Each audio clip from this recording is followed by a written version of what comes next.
بسم الله الرحمن الرحيم نحمده ونصلي ونسلم على رسوله الكريم أما بعد فأعوذ بالله من الشيطان الرجيم بسم الله الرحمن الرحيم إن خير من استأجرت القوي الأمين وقال رسول الله صلى الله عليه وسلم من كان لله كان الله له صدق الله وصدق رسوله النبي الكريم اللهم صل على سيدنا ومولانا محمد وعلى آل سيدنا ومولانا محمد وبارك وسلم۔ اللہ رب العزت کا بہت بڑا کرم اور احسان ہے کہ عید الاضحیٰ کی تعطیلات کے بعد اسی سابقہ ترتیب سے تسلسل کا جڑنے کا موقع اللہ پاک نے پھر نصیب فرمایا، اور ہر ہفتے کے دن تھوڑا سا یہ وقت آپ حضرات کے ساتھ مجالست میں گزرتا ہے، جس میں کچھ خیر کی باتیں سننے سنانے کا عمل ہو جاتا ہے۔ اللہ تعالی ہم سب کے اس بیٹھنے کو قبول فرمائے اور ہمارے ظاہر اور ہمارے باطن کی اصلاح کا ذریعہ بنائے۔ تین باتیں مجھے بالکل اختصار کے ساتھ عرض کرنی ہیں، چونکہ وقت کم ہے، باتیں زیادہ ہیں۔ کچھ باتیں انشاءاللہ آج کی عصر کی مجلس میں عرض کریں گے۔ سب سے پہلی بات تو خیر کے کام کی توفیق اگر اللہ زندگی میں دے، اس کی ناقدری کبھی نہیں کرنی چاہیے۔ خیر کے کام کا موقع اللہ زندگی میں دے، اس کو کبھی ضائع نہیں کرنا چاہیے۔ خیر کے کام کی صلاحیت اللہ اس زندگی میں دے، اس کو برباد نہیں کرنا چاہیے، اس لیے کہ زندگی بڑی بے وفا ہے دوستو۔ بے وفا بئی معنی کہ کسی کو نہیں پتا کہ اگلے لمحے کیا ہونے والا ہے، ایک گھنٹے بعد کیا ہونے والا ہے، ایک دن بعد کیا ہونے والا ہے، کسی کو پتا؟ کسی کو بھی نہیں پتا۔ بہت سارے لوگ اس دنیا میں ایسے ہیں جو صحت مند، تندرست، طاقتور، ٹھیک ٹھاک ہوتے ہیں، لیکن کچھ دنوں کے بعد آپ کو محسوس ہوگا کہ وہ بندہ نظر نہیں آ رہا، پتہ چلا کہ جی وہ تو اس دنیا میں ہے ہی نہیں، وہ تو قبرستان جا چکے ہیں۔ اور کتنے لوگ اس دنیا میں ایسے ہیں کہ جو سالوں سے بیمار چلتے ہوئے آ رہے ہیں، کئی دفعہ ڈاکٹر ان کو جواب دے چکے ہوتے ہیں، گھر بھیج چکے ہوتے ہیں، گھر والے ذہنی طور پہ تیار ہو چکے ہوتے ہیں، لیکن اللہ نے زندگی لکھی ہے، وہ ماشاءاللہ چل رہے ہوتے ہیں۔ اور اس کی بنیادی وجہ کوئی سمجھنا مشکل نہیں، وہ ہمارا وہی ایمان اور عقیدہ ہے کہ موت اور حیات کا 100% تعلق وہ کس کے حکم پر موقوف ہے؟ جی اللہ کے حکم۔ اذا جاء اجلهم لا يستأخرون ساعة ولا يستقدمون۔ جب موت کا وقت آ جائے گا، وقت معجل آ جائے گا، ایک لمحہ نہ اس میں تاخیر ہو سکتی ہے، نہ ایک لمحہ اس میں تعجیل ہو سکتی ہے، سب چیزیں طے ہیں۔ اس روح اور جسم کے تعلق کے ساتھ جو زندگی چل رہی ہے، اس زندگی میں انسان کو اگر کوئی خیر کی توفیق مل جائے، بندہ اس وقت کو، اس کام کو ضائع نہیں کرے۔ کیا پتہ آپ کو آئندہ اس کا موقع ملے ہی نہیں. اس لیے میرے عزیز طلبہ، ایک انسان کے نفس کا تقاضا ہوتا ہے، ایک انسان کے ایمانی جذبات کا تقاضا ہوتا ہے. کامیاب طالب علم وہ ہوتا ہے جو اپنے ایمانی تقاضوں کو مقدم رکھتا ہے. آپ کی تعطیلات گزری ہیں، کافی چھٹیاں ہو گئی ہیں آپ کی.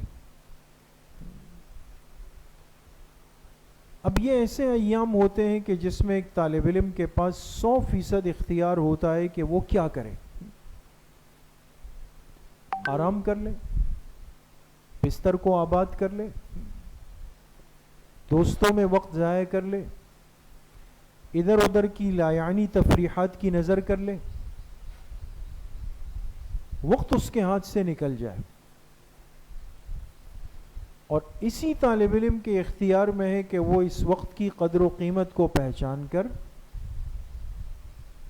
اس کی فکر کر کے، اس کو اپنے لیے ایک نعمت سمجھ کے اس کی حفاظت کا انتظام کر لے. لیکن ہمیں اس بات کو سمجھنے میں اور دل دماغ کے اندر بٹھانے میں اتنا وقت لگ چکا ہوتا ہے کہ جب پیچھے مڑ کے دیکھتے ہیں تو ہاتھ خالی ہوتے ہیں.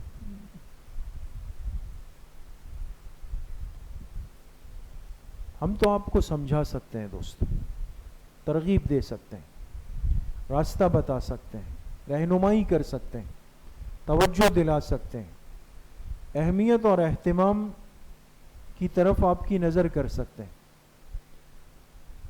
باقی یہ کہ اس کے لیے عملی قدم اٹھانا وہ ہر طالب علم کا اختیاری فعل ہے. تو اب موقع ہوتا ہے چھٹیوں میں کہ طالب علم اپنی چھٹیوں کو قیمتی بنائے. دو باتیں آپ کے سامنے رکھی تھی چھٹیوں سے قبل، دو باتیں. ایک آپ سے عرض کیا تھا کہ ہمیں عید کے پہلے دن خدمت کی ضرورت ہوتی، یاد ہے؟ وقف قربانی میں فی سبیل اللہ ایک تو دنیا کے کام ہوتے ہیں نا کہ آپ نے ایک بوری اٹھائی اور کہا بھئی میری 200 دیہڑی بنی دے دے، ہے نا؟ ایک تو یہ، اور ایک یہ کہ آپ صبح سے شام تک بوریاں اٹھائیں اور پھر کہیں اللہ پاک آپ کا شکر ہے کہ آپ نے مجھے اس خیر کے کام کی توفیق دے دی. تو ہم پہلے والوں میں ہیں یا دوسرے والوں میں؟ دوسرے والوں میں. طلبہ سے میں نے درخواست کی تھی کہ بھئی وقف قربانی ہوتی ہے، گوشت بنتا ہے، مستحقین تک پھر جا کے ہم گوشت کے پیکٹ پہنچاتے ہیں فی سبیل اللہ، اس میں کوئی دیہڑی نہیں ہے. ماشاءاللہ کچھ طلبہ آئے بھی، اساتذہ بھی آئے، لیکن جو سوچ تھی اور جو ذہن تھا ویسا نہیں لگا دوست. تو کتنے طلبہ اس پہلے دن آئے ہوں گے خدمت کے لیے؟ وہ ذرا ہاتھ اٹھا لیں. 1 2 3 4، آپ بھی دیں ماشاءاللہ. جی 3 منٹ کے لیے آئے تھے جی. 5 6 7 8 9 9 طلبہ، 10 طلبہ، 250 طلبہ میں 10 طلبہ. تو کرنے والے زیادہ ہیں یا نہ کرنے والے؟ تو صحیح جا رہے ہیں نا.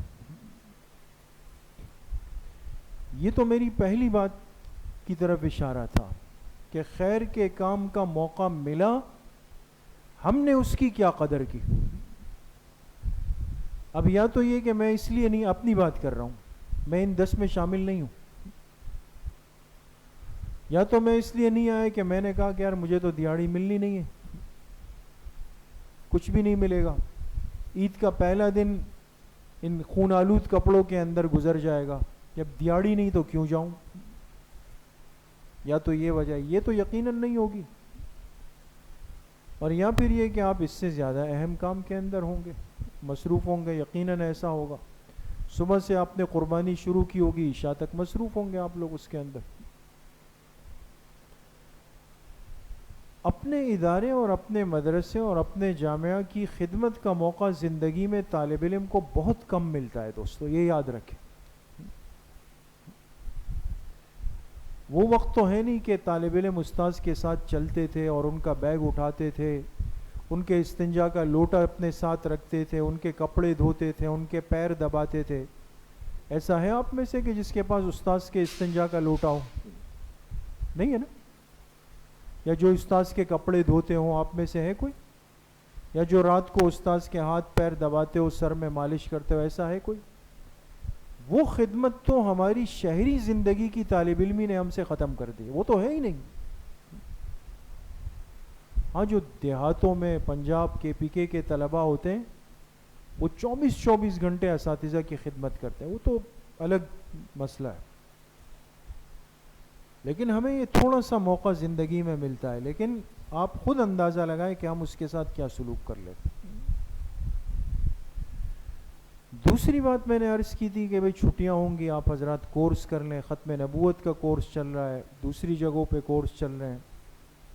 کتنے طلباء نے کورس کیا وہ ہاتھ اٹھا لیں؟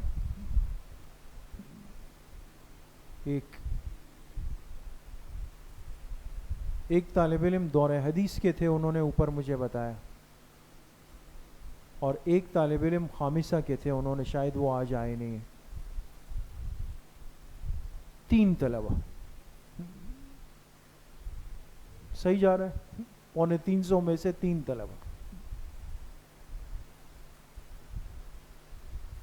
تو یہ حال و احوال ہے۔ اس کے بعد پھر فراغت کے بعد یہ کہنا کہ جی فتنے اتنے زیادہ ہے، اس کے بعد یہ کہنا کہ جی ہم غامدی صاحب کو کیا جواب دیں، انجینئر صاحب کو کیا جواب دیں اس بات کا؟ قطعاً مت کہیے گا، اس لیے کہ آپ کو ضرورت ہی نہیں ہے ان کو جواب دینے کی، آپ نے ان کے لیے میدان خود بحال اور ہموار کیا۔ سمجھ گئے؟ تو خدمت کی اہمیت اور ضرورت طالب علم کی زندگی میں کیا ہے، یہ ہمیں سمجھنی چاہیے۔ ٹھیک ہے، اس سال کی تو نکل گئی، اگلے سال ہم میں سے جو رہا تو پھر بات کریں گے۔ دوسری بات جو مجھے عرض کرنی ہے، وہ نئے اسلامی سال کا آغاز ہو رہا ہے۔ 1446 ختم ہو رہا ہے، 1447 شروع ہو رہا ہے۔ پہلا مہینہ کون سا ہے؟ محرم الحرام کا ہے۔ محرم کے ساتھ حرام کا جو وصف لگایا گیا اس کی وجہ یہ ہے کہ یہاں حرام بمعنی حرمت کے ہے، ممانعت کے نہیں۔ اردو کے حرام کا مطلب الگ ہوتا ہے، عربی کے حرام کا مطلب الگ ہوتا ہے دوستو، بات سمجھ رہے؟ اردو میں جب کہا جائے کہ یہ کام مت کرو حرام ہے، کیا مطلب؟ ناجائز ہے۔ عربی میں جب کہا جائے کہ یہ کام حرام ہے تو مطلب حرمت قابل احترام ہے۔ سمجھ میں آ گئی؟ ان عدت الشہور عند اللہ 12 شہرا فی کتاب اللہ یوم خلق السماوات والارض منها 4 حرم۔ سال کے 12 مہینوں میں 4 مہینے حرمت والے ہیں، قابل احترام مہینے۔ جاہلیت کے زمانے میں ایک تصور تھا کہ محرم کا مہینہ، ذوالقعدہ کا مہینہ، ذوالحجہ کا مہینہ اور سفر کا مہینہ، وہ کہتے تھے یہ منحوس مہینے ہیں۔ آج بھی یہ تصور چلتا ہے۔ بہت سارے طبقات ذہن ایسے ہیں کہ جو محرم کے مہینے کو غم کا مہینہ کہتے ہیں، وہ کہتے ہیں مصیبت کا، پریشانی کا، سوگ کا، ماتم کا اور آزمائشوں کا مہینہ ہے۔ تو کیا کرنا ہے بھائی؟ کہتے ہیں بس اس میں کوئی خوشی کا کام نہیں ہو سکتا، اس میں نکاح نہیں کرنا، اس میں شادی نہیں کرنی، نئے گھر میں نہیں جانا، دکان کی اوپننگ نہیں کرنی، خریداری نہیں کرنی، رشتہ طے نہیں کرنا، اس لیے کہ نعوذ باللہ یہ تو منحوس مہینہ ہے۔ تو بھائی محرم کا مہینہ اس امت کے نزدیک وہ منحوس ہے یا قابل احترام ہے؟ قابل احترام۔ بات سمجھ گئے؟ قابل احترام ہے، وہ حرمت والا مہینہ ہے، اور اس کو قابل احترام انسان نے نہیں بنایا، اللہ کے کلام نے بنایا۔ منہا اربعۃ حرم کہہ کر. تو بہت بڑی ضرورت ہے کہ منکرات محرم کو ہم سب سمجھے سیکھیں. اس ماہ محرم میں وہ کون سی باتیں ہیں جو منکرات ہیں، منکر ہیں، اور امت کے اندر شامل ہو گئی ہے. ہمارے حضرت شیخ مفتی رشید احمد صاحب رحمۃ اللہ علیہ کا چھوٹا سا رسالہ ہے، ایک واعظ ہے جس کا نام ہی منکرات محرم ہے. وہ طلبہ کو ضرور پڑھنا چاہیے. کیا نام ہے؟ منکرات محرم. وہ پڑھنا چاہیے. ہم بھی اس پہ تھوڑا سا کام کر رہے ہیں منکرات سے متعلق. دعا کیجیے گا. 2 باتیں ہو گئی. تیسری بات یہ ہے کہ ماہ محرم یہ ان 12 مہینوں میں سے ایک مہینہ ہے، پہلا مہینہ ہے. اس سے اسلامی سال کا آغاز ہو جاتا ہے. لیکن اللہ پاک نے اس دین کے اندر ایک نظام رکھا ہے کہ یہ متحرک دین ہے، حرکت والا دین ہے. اس میں مسلسل ایک کوشش اور جہد چل رہی ہوتی. اس میں کہیں بیٹھنا نہیں ہے، تسلی نہیں ہے، اطمینان نہیں کہ آپ ایک جگہ بیٹھ کے کہیں چلے بھئی آج ختم ہو گئی بات. مومن کی زندگی کے اندر مسلسل ایک جہد مسلسل ہے، سفر ہے اس کا. اس لیے آپ دیکھیں ابھی 10 11 12 جانوروں کی قربانی ہوئی، وہ بھی اللہ کے حکم کی وجہ سے. پھر 18 ذی الحجہ کو حضرت عثمان رضی اللہ عنہ کا یوم شہادت گزرا، وہ بھی قربانی تھی. پھر 1 محرم کو حضرت عمر ابن خطاب رضی اللہ عنہ کی شہادت کا دن ہے، وہ بھی قربانی. پھر 10 محرم کو میدان کربلا کے جو مبارک شہداء ہیں، خانوادہ رسول صلی اللہ علیہ وسلم کے حضرت حسین ابن علی رضی اللہ عنہ اور آپ کے جو خاندان کے لوگ ہیں، ان کی شہادت. آپ کو اسلامی تاریخ اور اسلامی سال میں قربانیوں کا، شہادتوں کا، محنت کا ایک تسلسل نظر آئے گا. کہیں رکے گا نہیں یہ دوست. یہ تو ایک سفر ہے.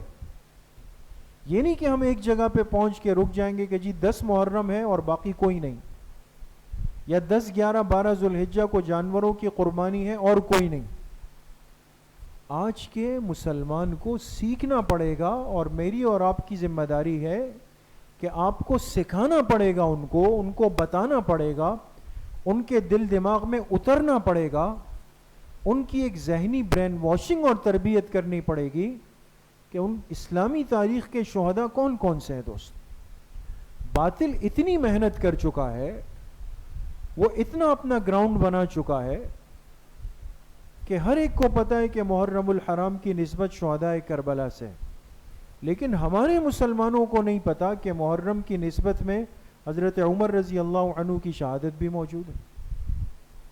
آپ تجربہ کر لیں، آپ پوچھ لیں کتنے آپ کے مسلمان جو آپ کے دوستوں میں ہوں گے، آپ کے ساتھ اٹھتے بیٹھتے کھاتے پیتے ہوں گے، ان سے پوچھ لیں محرم میں کون کون شہید ہے. وہ ان کے نام بھی بتائے گا اور غم کا اظہار بھی کرے گا. کتنے ہمارے مسلمان ہیں جو اس سیاہ رنگ کے کپڑے پہننا شروع کر دیتے ہیں، زندگی اس طرح. آج تک مسلمان اتنی محنت نہیں کر سکا کہ ہم اپنے آپ کو اپنے شہیدوں کے نام بھی یاد کرا سکیں، اور باطل اتنی بڑی محنت کر چکا. ہمارے پاس خالی خولی باتیں، بڑے بڑے دعوے ہیں یا آرام کے بستر ہیں، وہی کرنا ہے ہمیں. کل کو کہیں کہ جی ذہن نہیں بنا ہوا، بھئی ایسا کیوں ہے؟ کہ بھئی ان کو کا ذہن نہیں بنا ہوا یہاں پر. تو جتنا وقت باطل کو ملا اس سے کئی گنا زیادہ وقت آپ کو ملا ہے. ملک ہمارا ہے، 90% مسلمان آبادی ہے، لاکھوں علماء ہے، ہزاروں مدارس ہے، تبلیغ کا بھرپور کام چل رہا ہے، خانقاہوں کی محنتیں چل رہی ہے، سب چیزیں ہو رہی ہے. وہ ذہن بنا چکا ہے، ہم کہتے ہیں جی ذہن نہیں بنا. یہ کس دن بنے گا دوست؟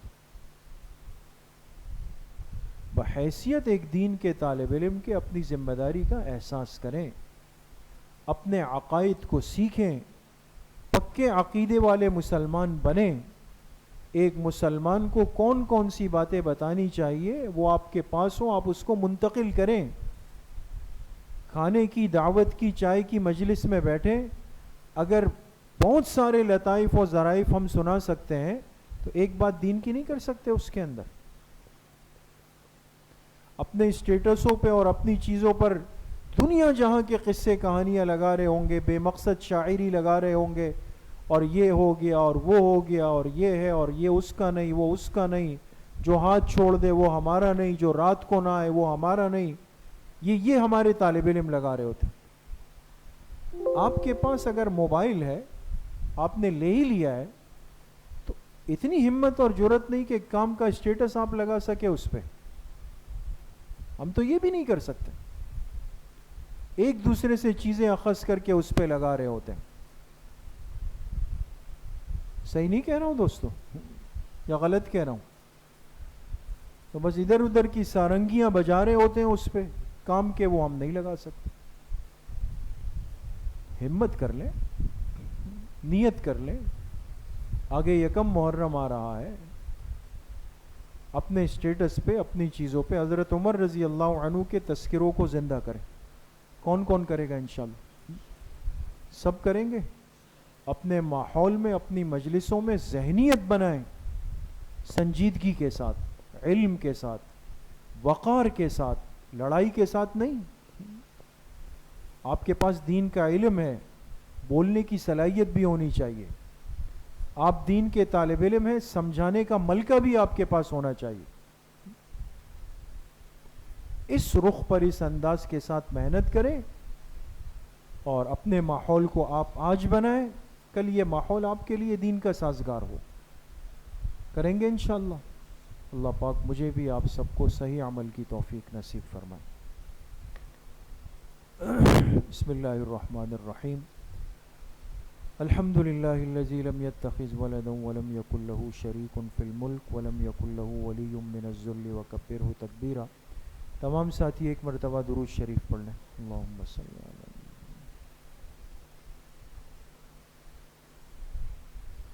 ایک مرتبہ سورہ فاتحہ پڑھ لیں۔ بسم اللہ الرحمن الرحیم الحمدللہ۔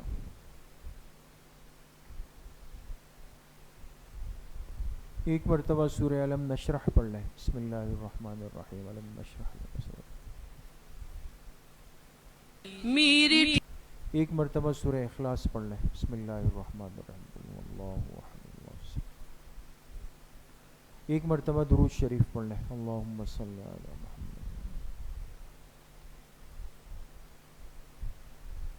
7 مرتبہ پڑھیں اللہم یا قاضی الحاجات، اللہم یا قاضی الحاجات۔ 7 مرتبہ پڑھیں اللہم یا شافی الامراض، اللہم یا شافی الامراض۔ 7 مرتبہ پڑھیں اللہم یا ارحم الراحمین، اللہم یا ارحم الراحمین۔ ایک مرتبہ درود شریف پڑھ لیں۔ اللہم صلی علی۔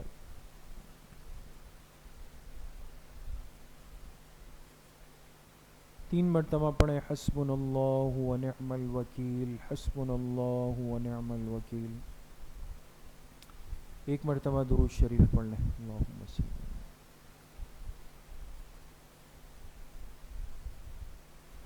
3 مرتبہ پڑھیں لا حول ولا قوة الا باللہ، لا حول ولا قوة الا باللہ۔ ایک مرتبہ درود شریف پڑھ لیں۔ اللہم صلی علی محمد۔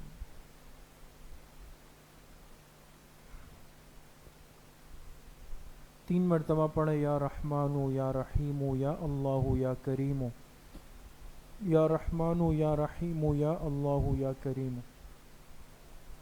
ایک مرتبہ درود شریف پڑھ لیں۔ اللہم صلی علی محمد۔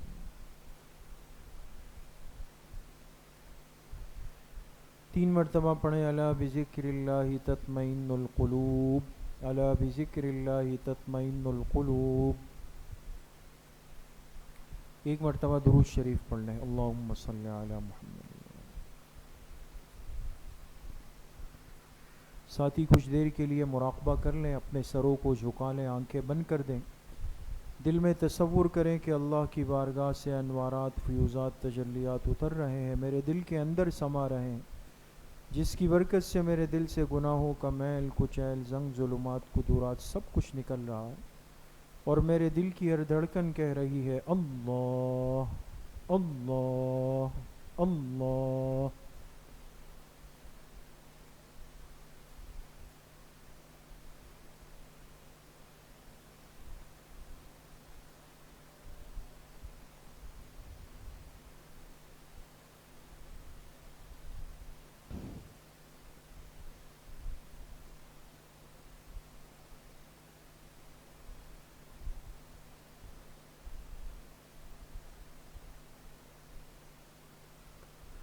الحمد للہ رب العالمین والصلاة والسلام علی سید الانبیاء والمرسلین سیدنا و مولانا محمد وآلہ وصحبہ اجمعین۔ اللہم اعنا علی ذکرک و شکرک و حسن عبادتک، اللہم انفعنا بما علمتنا وعلمنا ما ينفعنا وزدنا علما، اللہم انا نسألک علما نافعا ورزقا واسعا وشفاء من کل داء، اللہم انا نعوذ بک من زوال نعمتک وتحول عافیتک وفجاءة نقمتک وجمیع سخطک، اللہم احسن عاقبتنا فی الامور کلها واجرنا من خزی الدنیا وعذاب الآخرہ، رب اغفر وارحم وانت خیر الراحمین، وصلی اللہ وسلم علی نبینا محمد وآلہ وصحبہ اجمعین برحمتک۔ ساتھی روانگی کر لیں۔